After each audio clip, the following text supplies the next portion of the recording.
Okay, so Peter here from the festival team, and I'm here to talk about the short film Solus with its director, writer, producer, and editor, Jonathan Brooks. Can you give Jonathan a round of applause, please, first of all?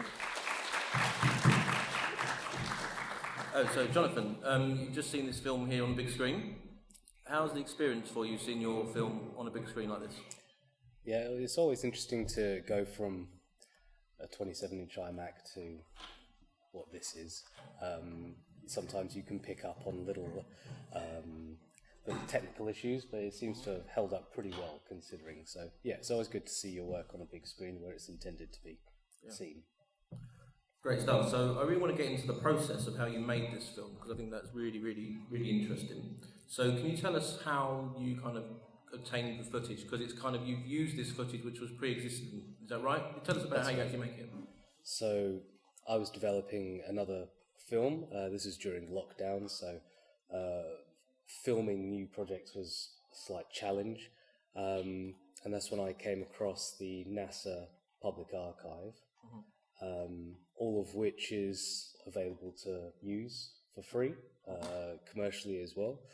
And I started to put together some reels of different sets of footage to see if anything could be done with it. And from that point, we started to play around with the idea of writing a story around the footage that we had available. Although what we had to do first was edit the film loosely first, and then write the film over that. Okay. So you had to work backwards in a sense. Okay. How many kind of drafts did you write for it? How long did the writing of it actually take? There was a few drafts, but again, because of the footage that was available, you could only go in so many directions with it. Okay. So you had to be quite restricted with the story in a sense, and certain ideas where you might want to take it, but if you don't have the assets for it, then you can't go in that direction. Sure. A lot of the incidents within the film that the astronaut experiences, they're all based on real accounts from astronauts. Okay. So we wanted to include as many real scenarios as possible to give it a little bit of not believability, because it all seems quite far-fetched, but they're all based off of real accounts from astronauts. Okay. So that was quite interesting to include in a way, and it managed to work quite well. How did you first get interested in those stories? How did you kind of hear about them? How did the idea of this film first come into your head? Were you influenced by any other films, for example, or incidents? Or? Not necessarily influenced by films to make it. When we were developing at least the look and the feel and the tone of the film, certainly with the score, we would look at plenty of different films.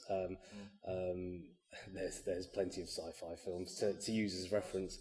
But there's, 2001, there's influences from there, and, there's even some, Arrival is another one, more up-to-date films. But certainly there's, there was a lot of influence from just the footage itself. When you look at it and you realise that it's all real, that's enough to go off, that you don't need to make it up. So, that's why it was so easy to sort of decide that, yes, let's go ahead and make a film out of this, because when you're looking at footage of Earth that was filmed by a real person, it's easy to just go with that. Yeah. How much sort of footage did you first obtain, if you like, and then whittled it down to what we see in the final film? So it took 6 months from the first clip that we downloaded to then having a picture lock, because the servers on the NASA archive are not great, surprisingly. Yeah.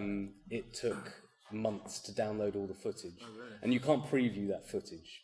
Okay. So you're going off a title, which might not be too specific. So yeah, it was just downloading footage for weeks on end, overnight, and then seeing what you'd get in the morning. And it might be a 20 gigabyte file, and there might be 3 seconds worth to use out of that. So there were a mixture of different expeditions that were used within the film to put it all together. Yeah.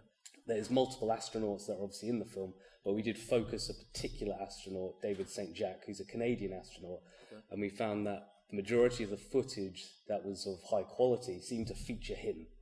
And that was because I believe they had a red camera sent up to the space station to get some stuff. So that was an easy choice to, and you could probably pick out obviously the more high quality shots. Those ones we had to make sure that they were in there as well.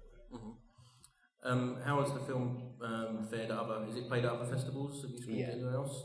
Yeah, multiple festivals so far. It's been it started its festival run last summer, and since then, it's probably going to finish around this summer as well. And it's done really well so far in various sci-fi festivals, some horror as well, because it's got that that genre as well. But it was at Film Quest. It was nominated for Best Sci-Fi, Best Editing, which is great. So it's done surprisingly well, considering that the budget of the film was really next to nothing. We're quite happy with it. So you wear lots of different hats. You said you're a writer, producer, director, and editor. What part of the process do you enjoy the most, and which part do you least enjoy? So directing this was slightly different to a typical live action where you would be on set filming. So and even though I enjoy that, I probably prefer editing and post most than anything else.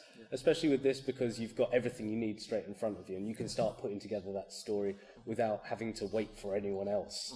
So putting together the rough cut first, I was working with another writer who I met at festival.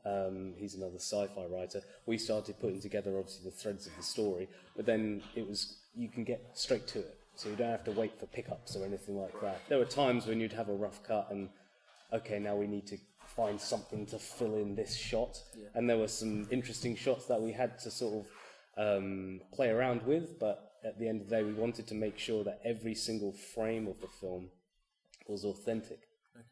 So there were only a couple of shots where we had to manipulate them slightly, mainly the exterior shots of the ISS. Because there are none. There aren't any shots of a wide shot of the space station.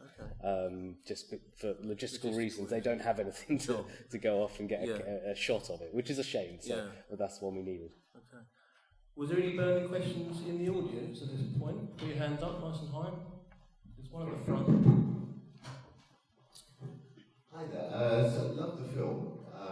So obviously it's all about mysteries in space.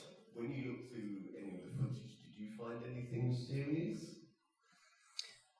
It doesn't tend to be so mysterious when there isn't brooding music behind it. Usually it's just background space sounds, and it's quite ordinary. It seems as though it's ordinary with people floating through the station and whatnot, but there certainly were some shots. There was this POV floating through the entire station, and it got to this point where it saw the suits just like held against the walls with no one in them. That was quite strange. We played around with the idea in an early draft to him discover some other characters on there, but there wasn't enough to make it realistic, and it started to get more abstract at that point. But there were certainly some interesting shots that were quite spooky, and someone took that as well. So yeah, definitely. Was there any others? Pop your hand up. Yep.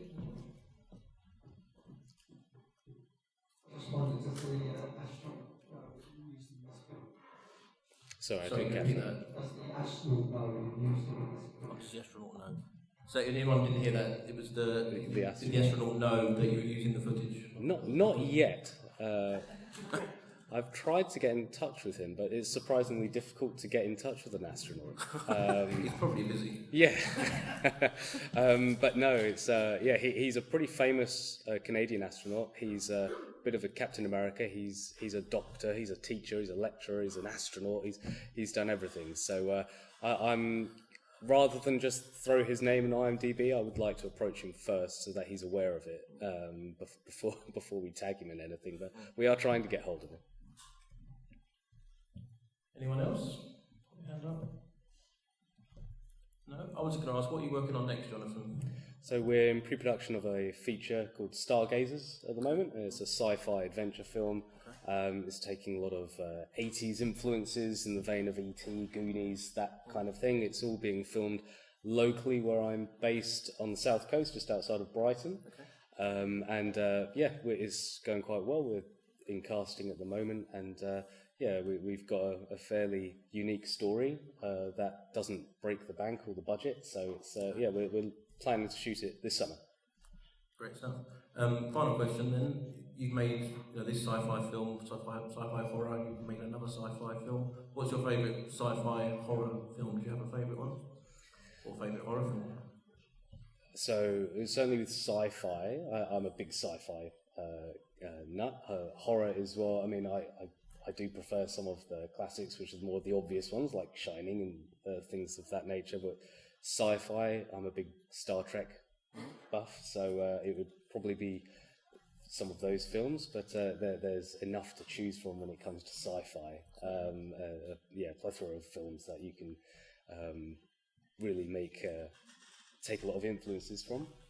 But I'd say Star Trek is a big influence. There's actually a couple of lines in Solus that was pulled from a couple of films as well. So, but yeah. Great stuff. Jonathan Brooks, thank you so much for joining us and bringing your film to the festival. Thank you. Thank you very much.